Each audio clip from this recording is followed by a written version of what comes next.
అందరికీ నమస్కారం అండి. ఈ చిత్రం రజాకార్ చిత్రాన్ని నిర్మించిన నిర్మాత శ్రీ గూడూరు నారాయణ రెడ్డి గారి ధైర్యానికి నా హృదయపూర్వక ధన్యవాదాలు. ఈ సినిమాకి అయిన ధైర్యం ఒకటే కాదు, ధనత్యాగం కూడా ఎక్కువ పెట్టారు. అయినప్పటికీ వెనుకాడక ఎన్నో అవరోధాలు వచ్చినా, అభ్యంతరాలు వచ్చినా, థ్రెట్స్ వచ్చినా కూడా ఏమాత్రం వెనుకడికి వేయకుండా ఎంతో ధైర్య సాహసంతో ఈ సినిమా నిర్మించారు అద్భుతంగా. దానికి నిజంగా హృదయపూర్వక ధన్యవాదాలు. నెక్స్ట్ డైరెక్టర్ ఏటా సత్యనారాయణ గారు ఫస్ట్ టైం ఒక అద్భుతమైన చిత్రాన్ని మన తెలుగు తెరకు ఆయన అందించారు. డెబ్యూ మూవీగా ఆయన ఈ సినిమా చేసినప్పటికీ ఆయన అనుభవం అంతా కూడా ఈ చిత్రం మన కళ్ళకు కట్టినట్టు చూపిస్తుంది.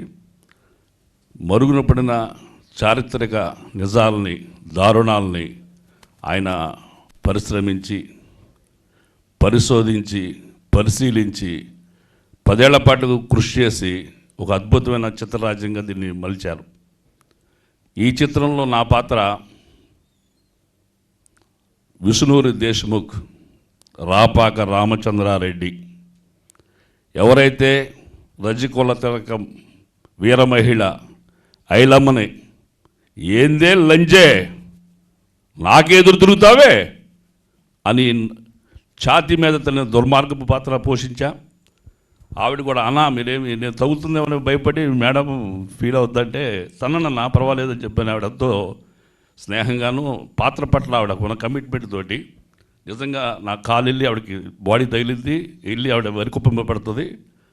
అలాంటి దుర్మార్గపు పాత్రలో బాగా చేశారని నా మంచి పేరు వచ్చింది.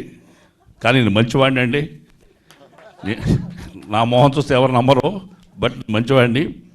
ఆ పాత్రని నాకు అందించిన ఏటా సత్యనారాయణ గారికి, గూడూరు నారాయణ రెడ్డి గారికి హృదయపూర్వక కృతజ్ఞతలు. ఈ చిత్రం గురించి పరిశోధించి, పరిశీలించి అని చెప్పాం కదా, దానికి ఒక కారణం ఏంటంటే 8 years బ్యాక్ అంటే 1947 నాటి దుర్మార్గుడైన రాపాక రామచంద్రారెడ్డి గారు ఏ డ్రెస్ అయితే వేసుకున్నారో సేమ్ కాస్ట్యూము నాకేశారు. నేను చాలా ఆశ్చర్యపోయా. ఎంత కష్టపడితే, ఎన్ని షాపులు తిరిగితే సేమ్ క్లాత్ అంటే ఈ ఫోటో చూపించి ఈ క్లాత్ కావాలని చెప్పి ఆ కోట్ దిగి వచ్చి నాకు వేశారండి. అది ఎంతో కమిట్మెంటు, దృఢ సంకల్పం, జాగ్రత్త, భక్తి, శ్రద్ధ ఉంటే తప్ప అంత కష్టపడరు. ఈ రకంగా దానికి కృషి చేసిన డైరెక్షన్ డిపార్ట్మెంట్ అందరికీ హృదయపూర్వక ధన్యవాదాలు. అలాగే తిరుమల గారు 1942 నాటి వాతావరణాన్ని కళ్ళకు కట్టినట్టుగా చూపిస్తూ ఎక్కడ కూడా మీకు రీసెంట్ టైం సినిమాలాగా అనిపించకుండా చాలా జాగ్రత్తగా ఈ సినిమాని గొప్పగా రావడంలో ఆయన కృషి ఎంతో ఉంది. ఈ రకంగా ఆయనకి నా హృదయపూర్వక ధన్యవాదాలు.